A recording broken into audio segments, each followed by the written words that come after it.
welcome to episode 3 of the Intellectual Abattoir podcast. What an episode, guys. Now listen, I just thought, I hope no one thinks that I'm being pretentious. I'm not calling myself intellectual. It's the Intellectual Abattoir, because an abattoir is where you slaughter things, and this is where intellectualism comes to get murdered. But anyway, what a guest today. I don't know if I'm ever going to top it. If those who know, and if you don't know, you should know. Absolute British comedy legend, Terry Alderton. Household name from things like London's Burning, obviously EastEnders. But for me as a comedian, in that live setting, to just see such an innovative, imaginative, surreal but grounded in reality, like pulling you from one dimension to the other in this sort of like observational, but like we touch upon it, observational, but then interwoven with the surreal seamlessly. A shapeshifter. Absolutely fantastic act. If you haven't seen him live, go see him live. If you have seen him live, go see him again. But we touched upon a few things. I've known from talking to Terry in the past that he's had an episode of I think he calls it depression or manic, because he's called manic depression. So it was interesting to talk to him about sort of things he believes, but you could tell, and like his act is very. And I think this is such a good quality in a human being. Not emphatic about anything. And I don't mean wishy-washy and flip-flopping.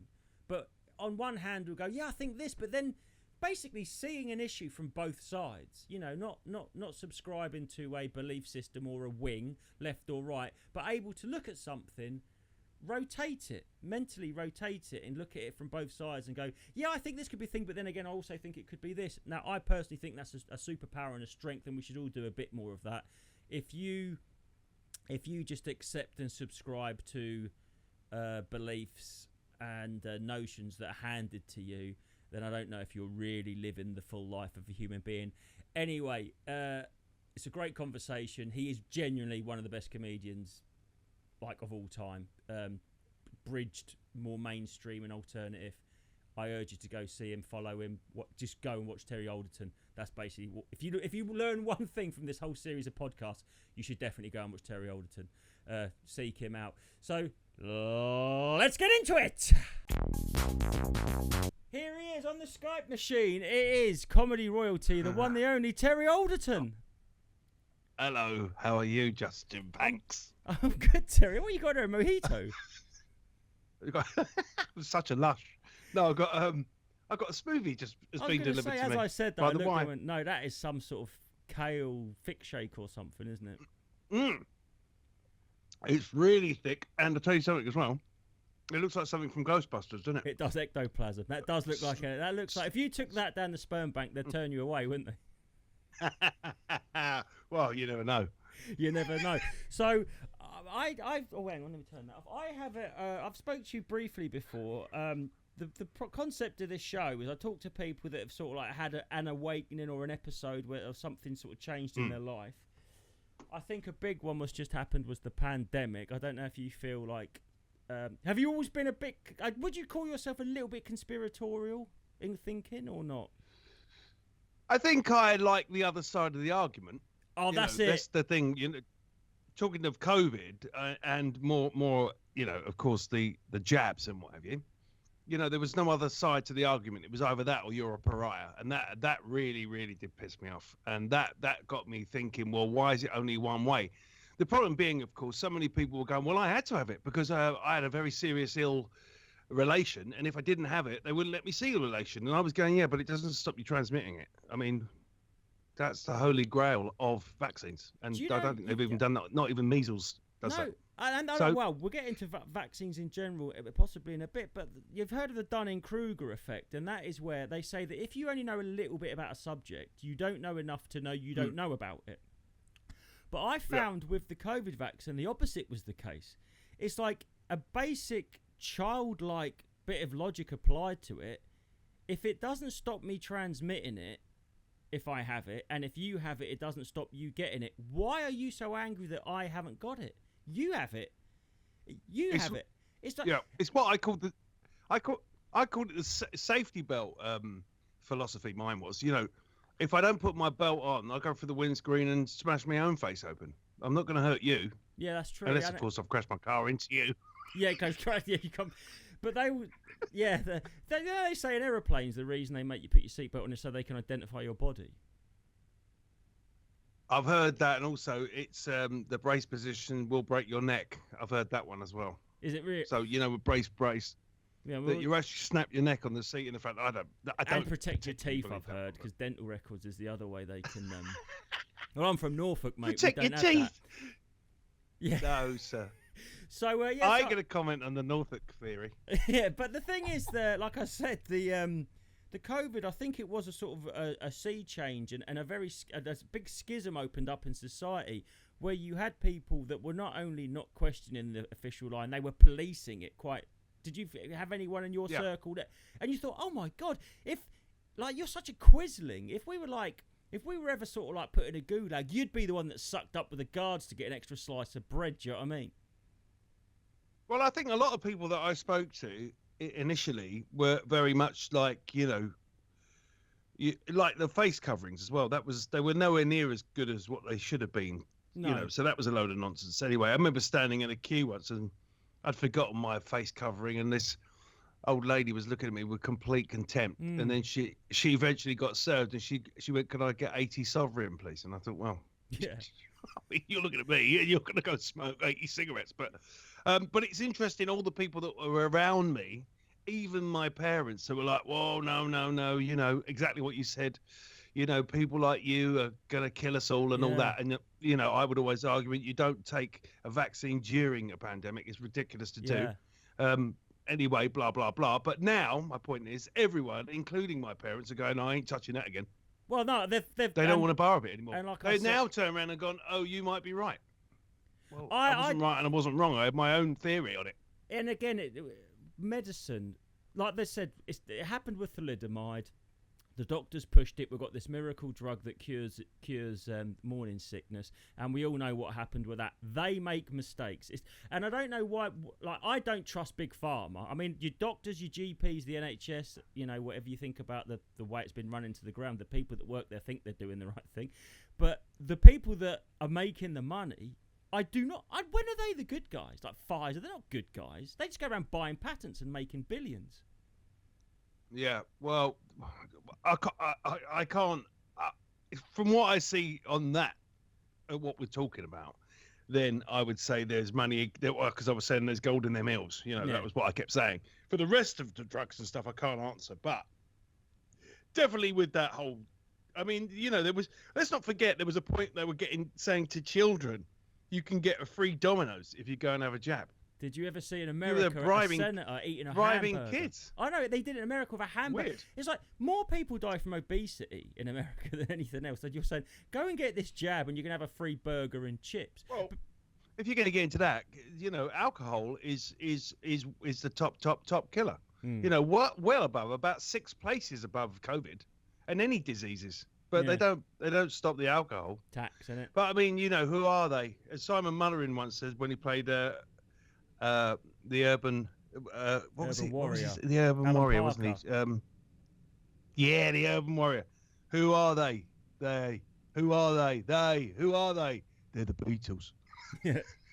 But that's what I will say to people. But this is an ongoing analogy that I'm sort of developing every episode. Yeah. It's just like, if you see a puppet and you notice the strings.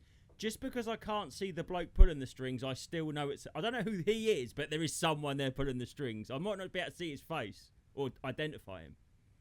Or her, or it, or whatever. Lizard. The whole thing is, I think, I do believe there is something bigger than a government, isn't there? I mean, it's like the CIA are always there, aren't they? Regardless of who's in power. There's always someone being governed somewhere else. Like the military in any country is constantly continuing, isn't it? From whatever government's in power, these things seem to continue. And on that, I was also thinking about the Queen Elizabeth that suddenly went into dock, didn't it? This £6 billion ship that's now just suddenly gone. Oh, I'm broken, and that got my own little thing buzzing. That I was thinking that actually, is it broken or is it being fitted up? Are we gearing up for something big? Well, that's what. So I guess that's what I want to get at. I'm like you. I see a story and I always go, right, this is what I'm presented with.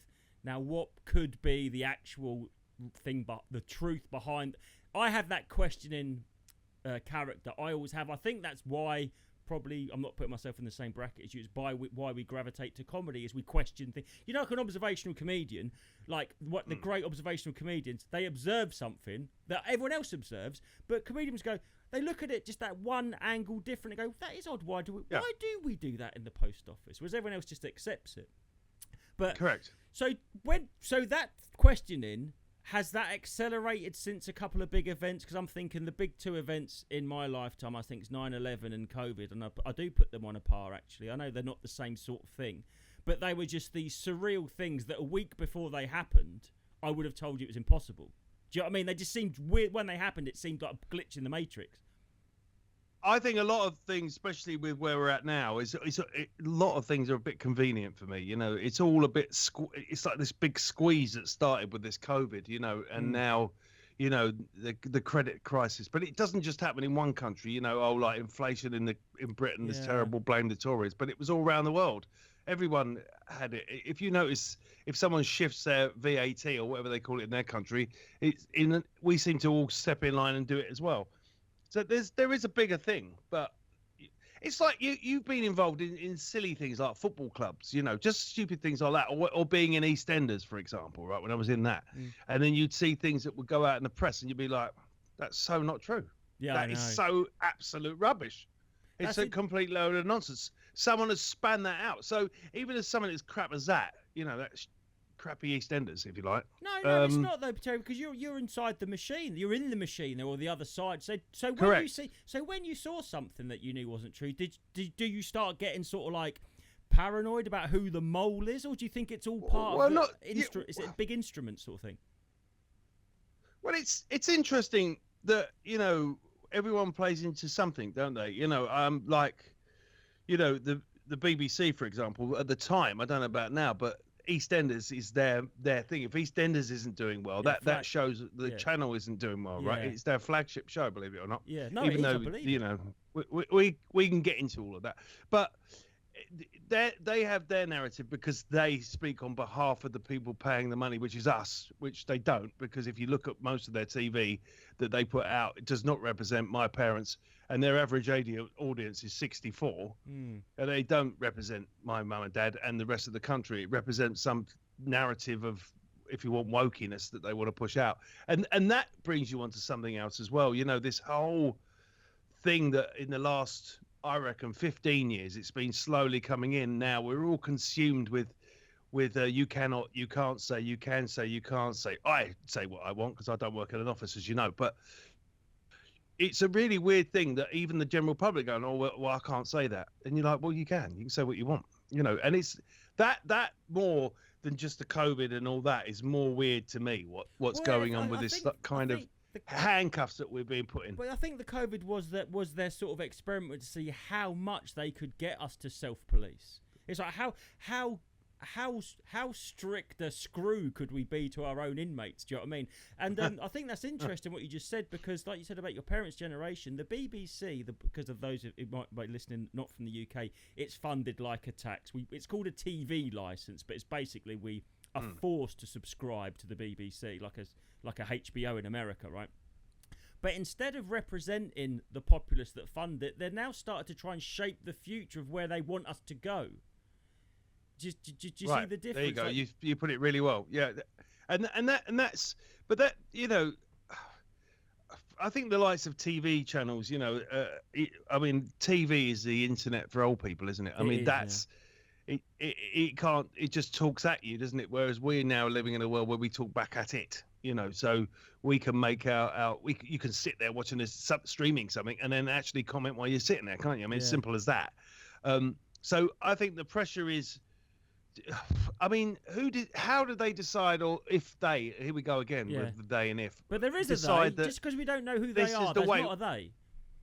Yeah, well, you could say the Rothschilds and all that, can't you? I don't know. But the thing is, I do feel that we're being pushed somewhere, or they are being pushed. I'm not. I do what I want still. Yeah, sure. No, you're outside. I always have done, and I always will do, because I live amongst it, you know. I live amongst people. You don't take that as snobbery. I'm not saying I'm better than anyone else. I'm just saying I chose to opt out.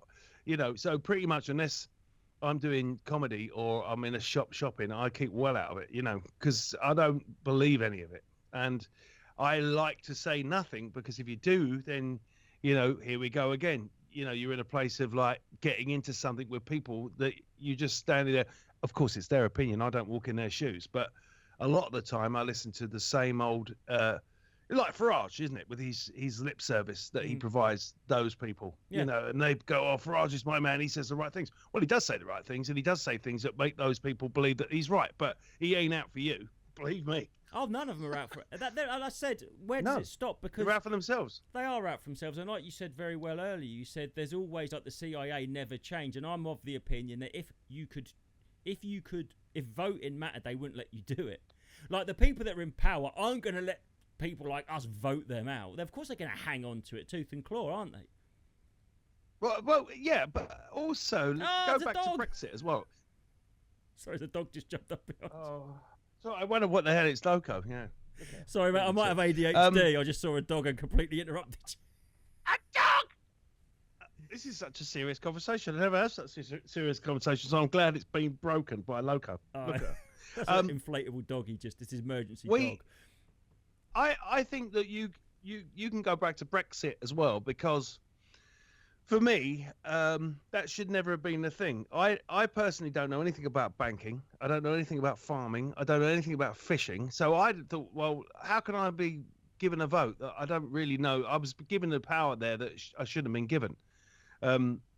So people voted for what they thought they were going to get, and of course they didn't get, because of the likes of who the hell is Nigel Farage? That's when he popped up. Oh, he was in Europe. Yeah. Who is this guy? It just pops up, right? Do you not anyway, think, blah, Terry, blah, blah. they've given us that vote? I think it goes right back to all that. I was going to say, do you think they give us the vote so they could blame us? I've noticed that since, like, I don't know about that. Well, I just think that they can go, oh well, you voted for it. All the Brexiters, it's all your fault. And I'm like, well, if it's that bad, why let us vote on it? Like you said. But you could get into the conspiracy though, that there were people basically waging massive bets on it, weren't they? And there was a lot of money made. It's always money. I mean, you could go on and on. When you look at the I don't know how much it cost in the end, but that NHS app that I never bothered with. I didn't do any of that through the COVID. Well, not having anyone following me or doing anything. No, I didn't do any of that. I just stayed away from everyone. But then that's how much was that allegedly? Did that cost? That was billions, wasn't it? And they could track and trace. They couldn't do that HO2, whatever it's called. What's that train system? They won't do for $1 billion quid. HS2. But that track and trace, that's it. Well done. That cost. I don't know how much it cost, but I was told it was like stupid, like 40 billion or something. And they talk about like the money's just disappeared. I could do that. It's gone somewhere. Say again. They talk about like the money's just evaporated. Like, oh, we were going to do that HS2 and all these billions. It's like, well, who's got it? It doesn't go nowhere. Someone's got it. That goes into another conspiracy theory for me, because money is bullshit. It doesn't exist. Yeah, it's a belief system. Yeah, it's just nonsense, and that's where it even is not. It's not even tangible anymore. It's quite weird that we are this sort of weird germ that's made rules for itself. I always think actually, the day I was born, I never signed up to anything. I didn't sign up to any of this. No one gave me a pen and when you'll pay taxes and everything when you're older. I didn't sign up to any of it. I didn't sign up for any of it. I just got pushed into it. I don't want to use the word slaves because that could be insensitive, but I mean, it's basically we are. You're not asked to be born, and you're just thrust into this working system. Well, you see, you can go old Trotsky on this now, can't you? Because if you're going to sell your labour, which a lot of people do, and a lot of people out there listening to this, you sell your labour. So you go out and you do a job because you've got to get a job to, put food on the table and pay your tax and keep this wonderful country running, which is the fifth biggest economy, apparently, I'm told, in the world, which is like a broken fairground ride, right? Yeah. I mean, it's just shit, isn't it? Yeah. I mean, and it's supposed to be that wealthy. And the point is that people go and they sell their labour. Now, not everyone maybe can do something where they could be, an owner of a company but, the Trotsky idea is that if everyone went to work, right, and they worked for the shoe company, and at the end of the year, the shoe company's made 6 billion or 600 or whatever amount of money, all 30 employees get a cut of the jib, right? Everyone gets a cut of the jib. But the problem you then have is, after about 6 or 7 years, most of the people will be going, oh, you know what? I've got so much money now. I'm just going to retire. So you've got to keep the people hungry. You've got to pay them shit wages, and you've got to keep them working, because otherwise you won't have a workforce, because everyone will just retire, or the inflation will go through the roof. I don't know about money enough. So, it's all, I can't stand that we've signed up to something we didn't sign up to, as you said. But money, I hate money. I hate it. Whether I had money or didn't have money. It's the most terrible prison that this human being has put itself in. It's an awful thing, and it's the way some people just sickly laud it as well. Yeah. What's the saying? What's the saying? The love of money is the root of all evil. Yeah, because people always say, it's the love of money is the root of all evil.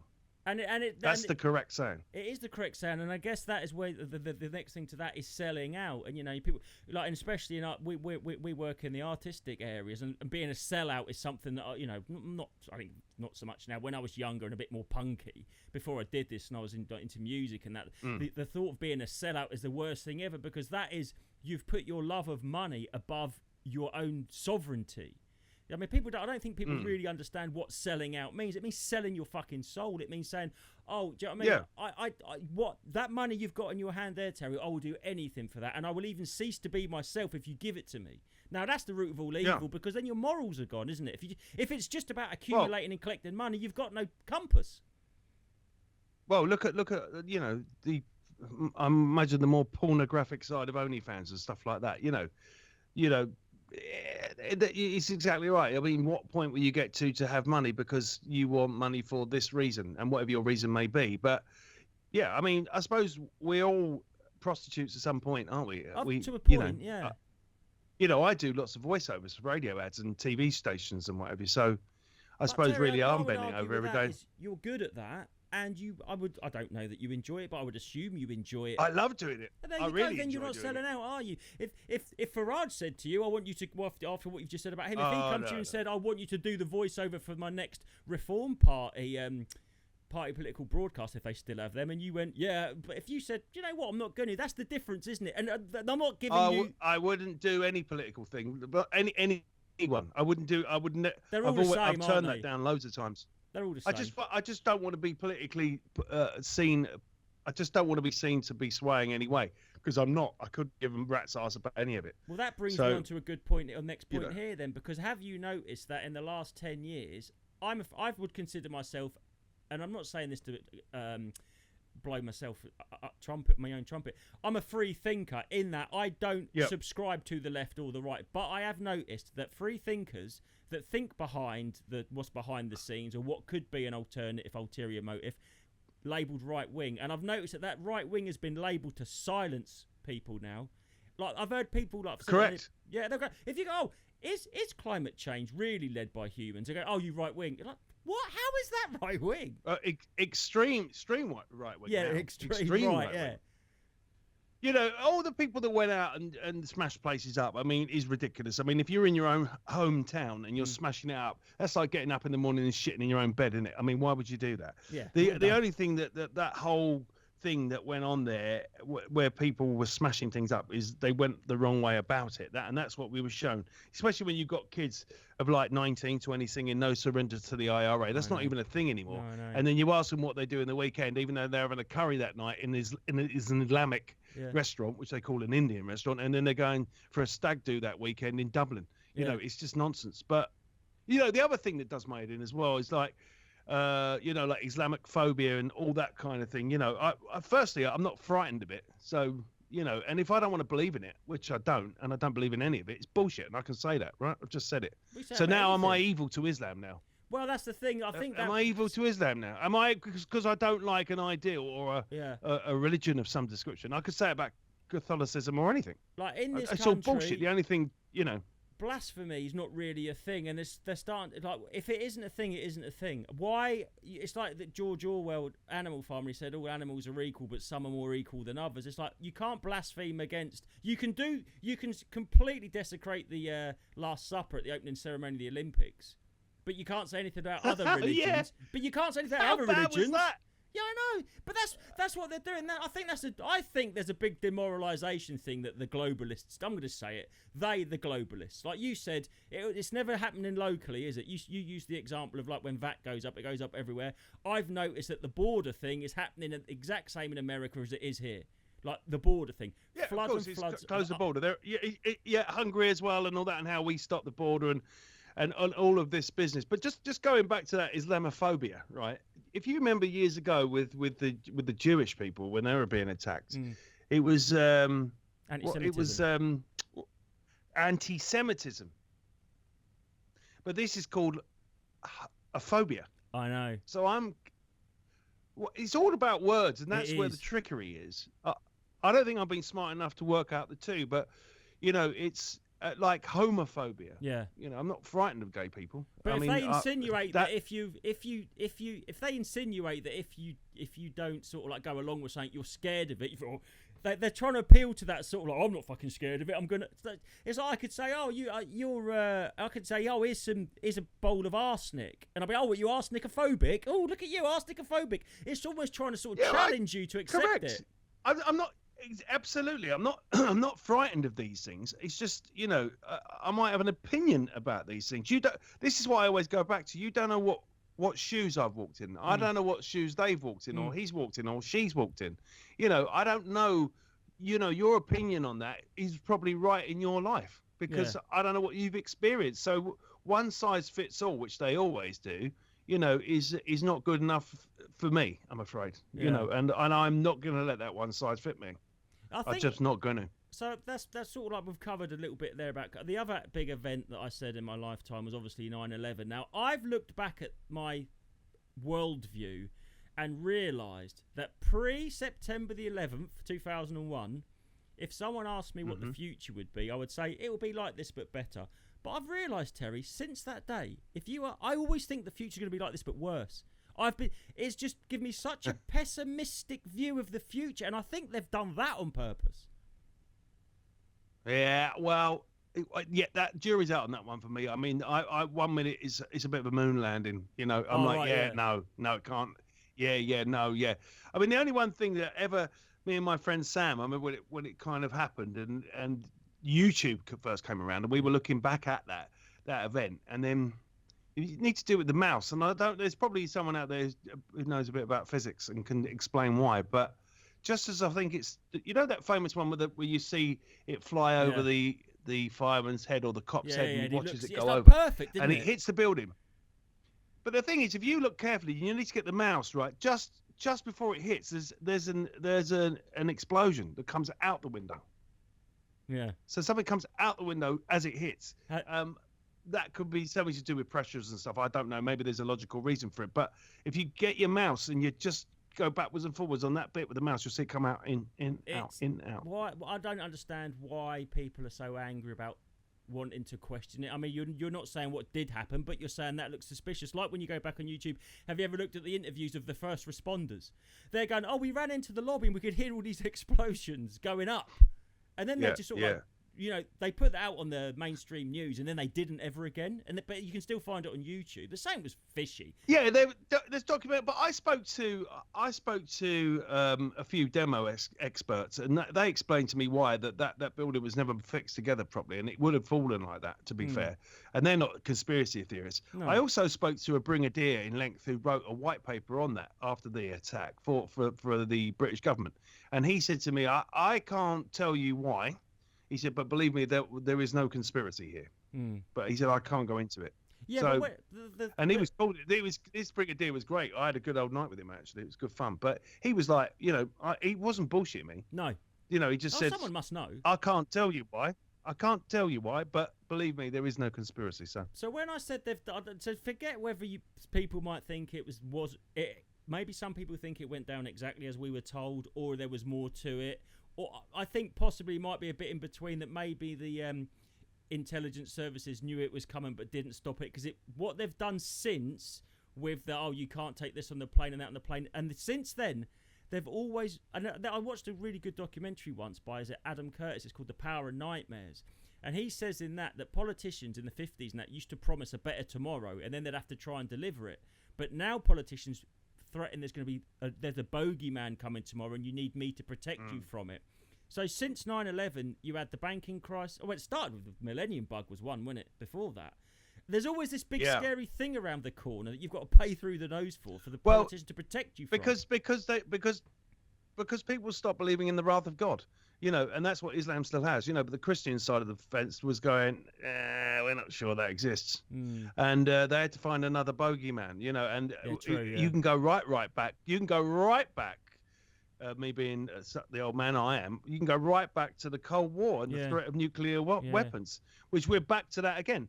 So there's always you've got to always have a bogeyman because you've got to keep people in check. Because if you keep people in check, then there's a brilliant song called Shangri-La by the Kinks. It's one of my favorite songs in the world. If you're listening to this, put that on now after you've listened to this. I mean, that Ray Davey had it right, man. Yeah. I mean, he flipping, and he still stands up today, that song. Yeah. Listen to the lyrics. Yeah. It's a phenomenal song, but for the people who haven't heard it, it is like, I know Justin and I spoke about it before. It is absolutely bang on. There's one line in it, about people getting on the train every day because they're conditioned that way, and you go, wow. Yeah, we are. That's what I said. You've got to keep the people working. You keep them scared, they keep buying, Yeah, and it's going back to when you said the riots, like you said, of course they went about it the wrong way. And I'm of the belief that there would have been troublemakers in these most recent riots that would have also been on the anti-fascist. There's just dicks what go to, they don't care if it's left or right, they don't care. But the thing is, like you said, people are smashing up their own towns. And the only explanation can be they just don't like their lives and where they are. If you're not happy with yourself and your surroundings, you've got nothing to lose. They're just tearing it down. Well, that's road rage. Yeah. That's road rage as well, isn't it? That's the only reason you're jumping out of the car, because you hate your own life. You're not having a go at me. You're having a go at yourself. I tell you, it's just on that thing. I remember I used to do this. I haven't read a paper in years, but I used to get a red top, right? Get a red top paper. I don't know if it still stands up. And I used to turn the pages, right? And as you turn the page, it goes sex, violence, advert, sex, violence, advert, sex, violence, advert, sex, violence, advert. Go through sport. I don't know if it's still like that. I'm sure it is. What's that then? That's them appealing to our lizard part of our brain, our more sort of like less evolved, like sex. Well, it's like lifting you up and dropping you down. It's like any great thing. Like if you want, like Only Fools and Horses was brilliant at that. They take you down this pathos, road of pathos, and then they'd lift you up straight away with a laugh, and that's I do my own comedy in a way like that. It's about making people sit on the edge and going, uh-oh, and then go rescue them. It's exactly what you were saying just now. I had a good agent, brilliant agent, sadly died, Addison Creswell. Addison was brilliant at that. Yeah. He'd create a problem.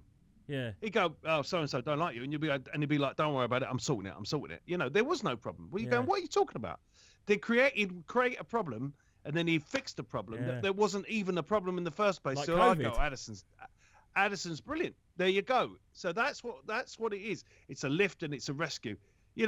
Human beings, by definition, we love relief. You know what it's like? You're sitting in the car dying for a piss, and you have a piss. It's the most amazing feeling, isn't it? Or you're starving hungry, and you smash that lovely bit of food that you just made, and when you're eating it, you're going, "Oh God, this is so." Hungry. It's about relief. We like to be relieved all the time. It gets the dopamine, the relief, scare and relieve. I mean, this is pub conversation now, but do you really believe all this? Well, kind of, yeah, I suppose I do. I don't not believe it. This is the thing. I don't know why people like. I think the thing about science is people would go, oh, follow the science. And I've said this before. When they look at atoms, they exist. They don't exist. They're in more than one place at once. They can exist in both wave and particle form. They can be quantum entangled. So if you move an atom here, one on the other side of the universe. Yeah. So they don't know. Fuck. Like, if that's real, and you believe that, all bets are off. You can believe anything, maybe. And correct, absolutely. So do you think, Terry, that with the way your eyes are open, so say like most people, like my dad's in his mid-70s and he's read a red top every day of his life, he will have never noticed that they do sex, violence, advert. Do you think because the sort of scales or the were from your eyes, that's why your comedy is so surreal, that you want to create this alternative dimension that isn't so did you get away from it basically and want to take people with you? Yeah, I what I want to do is the challenge that I like to do with my comedy is that I like to, for example, someone might talk about their wife. Well, my wife lives in a jar. I want to bend the concept of it's not an arrogance. It's a kind of like, I don't want to stand there and I'll talk about your life because I don't know anything about your life. you know, and you know nothing about my life, and I'm not going to start preaching to you. I'm just going to go off and see where the journey takes me, and hopefully, if the audience are up for it, then we'll go on that journey. But you know, it's just complete nutty nonsense. There is. But that's what I'm saying. I'm not going to stand there and start. I don't live in their world. No. How can I stand there as a comedian more and than go, that, hey, Terry, have you ever noticed it's when they do this? I'm going, world? No, I don't want to live in that world. I think that's and what it's I'm like getting at. when you listen to Michael and stuff. Yeah, but like when you listen to like McIntyre and all that, they don't live in that world. They just observe it and make it up. You know, it's not a world they live in. Yeah. I don't want to be doing that. I want to. I'm not having a go at Michael. Don't get me wrong. I'm just saying that. I'm saying that it's not. For example, one thing that really bugbears me at the moment with comedians is when they walk on stage and they say, "Okay, so forgive me if you do this, but let me tell you about me." No. And I would sit there as an audience member and go, "I don't care about you. Yeah. Just tell me some jokes." Yeah, exactly. What? Let me tell you about me. And it's like, and I think that's where we're at. I think we're with that with social media and everything. It's all about me. And then I remember living in Chigwell, which was really nice until Towie came out. And thanks to Tony Woods for that. But I got out of there after all these years. I just went this, and the likes of things like that. It's very, what's the word? Entitled, isn't it? It's become like an entitlement. And it's a very strange time because you've got that me entitlement, but at the same time you can't say that. It's a strange time. It's a weird time. Do you think the weirdness is also exasperated by social media, that if you wanted to speak to people in the past, like many people, you had to earn your platform, like you would have to get good at something, then you would be able to now like any idiot can tweet to 1 million people. Do you know what I mean? So do you think that let me tell you about me is like I'm from an older mindset where I need to go. I was never, as a kid, I was never entertained. Like if I started speaking to my parents and I didn't have anything interesting to say, they'd tell me to shut the fuck up. Whereas I wasn't one of those kids that, everything that comes out of my child's mouth is amazing. And these younger, I'm going to say younger acts, don't mean to be ageist, but if they go on stage and say, let me tell you about me, it's like, mate, you haven't earned that yet. I don't want to know about you until you're funny or you've done something for me, so I want to know about you. That's the difference, isn't it? Yeah, correct. And going on that social media thing, you said something that's completely gone from my mind. That you didn't need a platform in the past, you had to earn it? Yeah, it was. I know what it was. There is that certain talent, isn't there, about how you do get it, like the Pauls, for example, you know, Jake and his brother, and then you've got that other, who's the baldy guy that everyone, people like that. And it's kind of like, you know, people have got that knack of creating that and making people follow them. That's something I'm always intrigued by, how they do that. Like Hitler was brilliant at that, you know, love or hate Hitler, right? But what a leader he was, because he how did he get all those people to believe this nonsense? Exactly, I mean, it's terrifying what he did, really. It's absolutely terrifying. But he must have been a fantastic leader, though, because what I mean by that, you know. But in your own conspiracy, you know, I'm really going to stick my neck out here, but we don't know, do we? I mean, we only know what we were told about Hitler. Well, obviously, if it, like, I'm not in any way diminishing what the official story is, but I have heard lately, funny you said it, I've started to hear things about that didn't go down the way people, and I'm not talking about the Holocaust, I'm talking about actually Hitler, and he was a socialist. But the thing what I think about, what I always think is the powers that be saw this man in Germany that was able to get this country to if they did do these abominable, like they did these abominable things, right? They're not going to like look and go, how did he get? And they're not going to want to adopt some of his techniques and get us to do stuff. Yeah, but that's my point. Yeah. There's no detriment here. The point is, how do you? And Stalin gets away with a lot somehow. As well, when you talk about Holocaust, and the poor Polish Jews and whatever, which I descend from, you know, that's like the kicking they took. But what is interesting is that they got your normal man, right, a German, who's we always think of being straight-laced, to then go and shoot someone in the ditch. Yeah. There was no gun at their head to make them do that. You know that. Terry, they were told, you know, I've got bad news for you guys. We got to kill 1,000 Jews today. Mate, I mean, that's we like weren't far off doing that in COVID. This is the thing. I looked at my fellow man and I thought, I thought I knew you. This is how it happens. People looking out the window and grassing their neighbour up for taking 2 walks. It's getting that way, isn't it? Well, that's Goebbels. What he did was, what he said was, if you don't agree with this enemy that didn't exist, you're unpatriotic. And that is exactly what happened with COVID. If you didn't agree with this, you're unpatriotic. Yeah. So that's Protect I mean, look the it up. It's NHS. Goebbels. I'm listening to myself. I know quite a lot of stuff I didn't know I knew.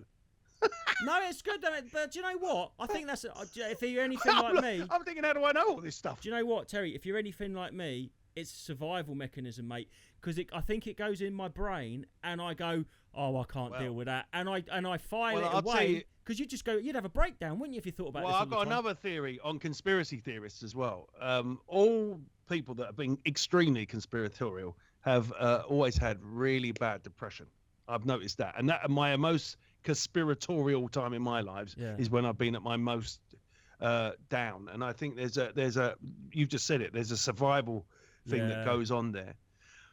But it's clever because there is something. There's no doubt about it. Not everything is just what it is. There's no, because I've lived it, as I said earlier, in my small being of my life, you know, and having a little bit of celebrity and being part of big machines going, that never happened, you know.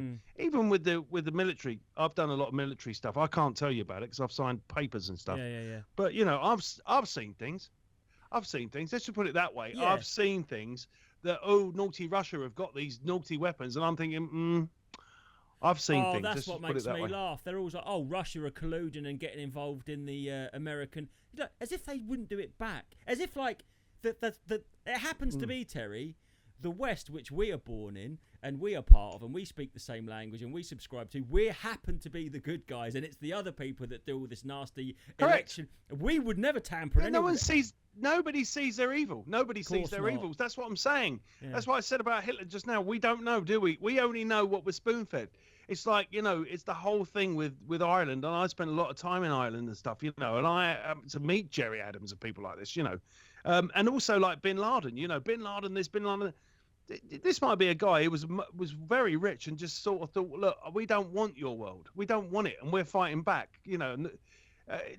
There's no right or wrong on either side, because if he's going, well, you're coming into our countries, you know, all this, like we're seeing now with all these people on the boats, and they're going, these people on their boats are coming into our country. Well, unfortunately, it's your country that's caused a lot of problems in their countries, and the reason they're trying to get out is because of you, not you personally, but because of your government. Somalia and places like that, for example. Desecrated by the British and Americans. Libya, we can go on and on and on. Of course, I mean, like you say, but we all sort of like reduce it down to something quite inconsequential, like the Elgin marbles. It's like, who gives a fuck about the marbles in the museum? What about all the people we killed? But that's like the acceptable side of hand wringing and trying to make amends, isn't it? But when I see the headlines and I see all these photos of the small boats, all I see in them dinghies, Terry, is scapegoats. I just think, this is them important. I always think that who can they blame? And the country's going to shit for many, many reasons. The other thing is but you got people who are greedy and they want that workforce.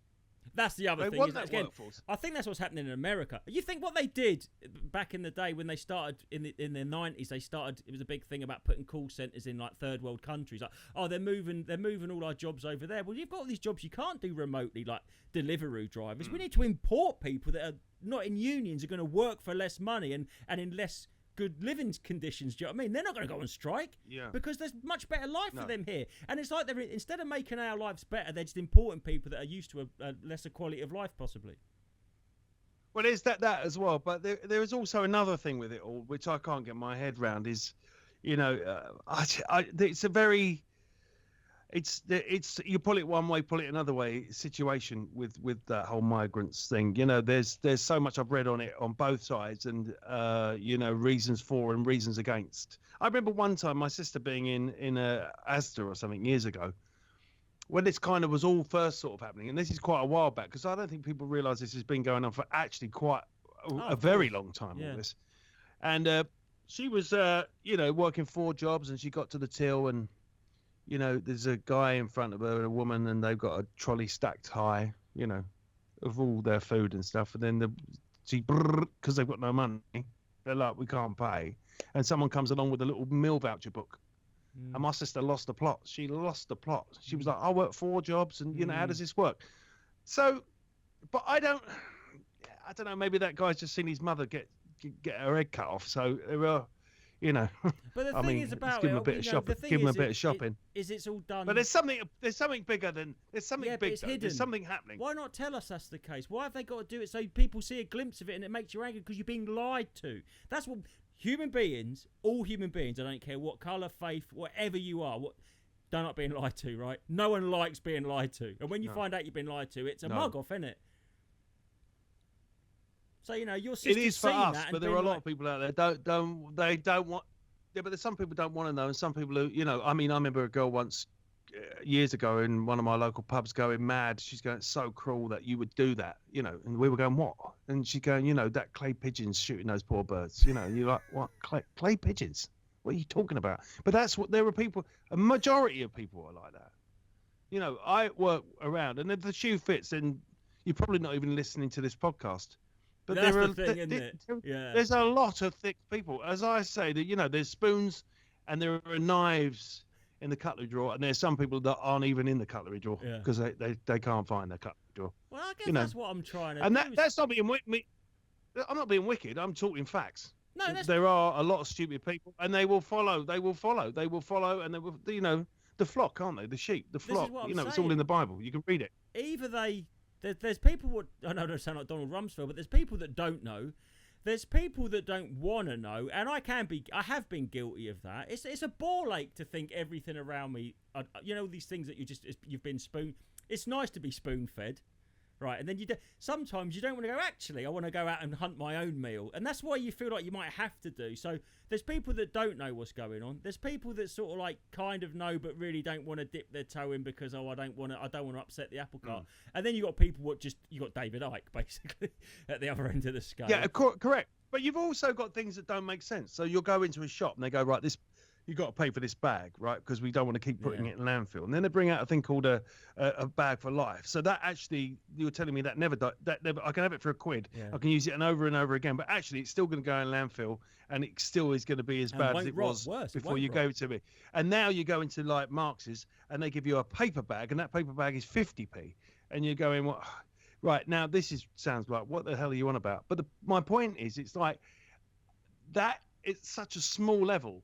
Is things I sort of look at and going, look at the hypocrisy here. Yeah. You're telling me 1 minute I'm ruining the country, ruining the planet, but then you're still continuing to sell me food in a plastic wrapper.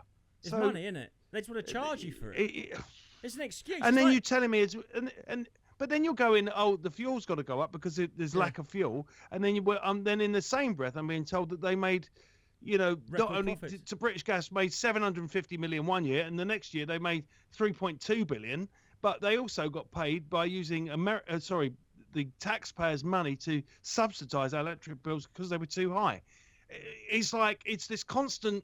What the hell is going on? So there's this baffling thing. I think we're in the age of baffle. Yeah. I think we're in this befuddled world where all of us are going, what the fuck's going on? I think, like, when I used to play arcade games in the 80s, like Donkey Kong and Pac-Man, there was these mythical things called the kill screen, and it's like when you got to the end of the game, it just ran out of memory, and it would just like throw up a load of. Now, as you got close to the kill screen, the game would start glitching. I think that's where we're at. I think we're so close to the kill screen, it's starting to sort of like, just starting to sort of glitch out before it goes kaput. Do you know what I mean? Yeah. It is glitching. It is glitching. It's so mad. Everything that comes out, like Donald Trump, that assassination thing that we've been memory hold about, and everyone's kind of forgotten about. It's one of the most insane things I've ever seen. Like, he got shot. He moved. Yeah, but I mean, him being shot in an ear, though. I mean, that makes it, doesn't it? That's but then him getting up. It's like he got up as if the Secret Service would let you do that. They didn't know they'd neutralised the threat. They would never let you get up and face the crowd. They'd have dived on him like a school bundle. Yeah, but to be fair, he's what's it called? He's narcissism. Yeah, mental. Let me up. Yeah. He was like, I love Donald Trump. I mean, politically, he's obviously it's all a bit weird, but I don't care for any of them, but.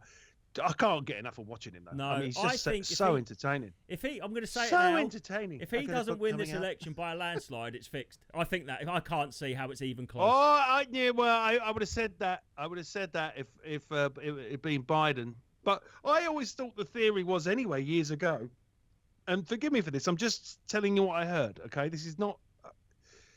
I always heard that Camilla Harris was who they wanted to run the country, right, or be president. Sorry, mm-hmm.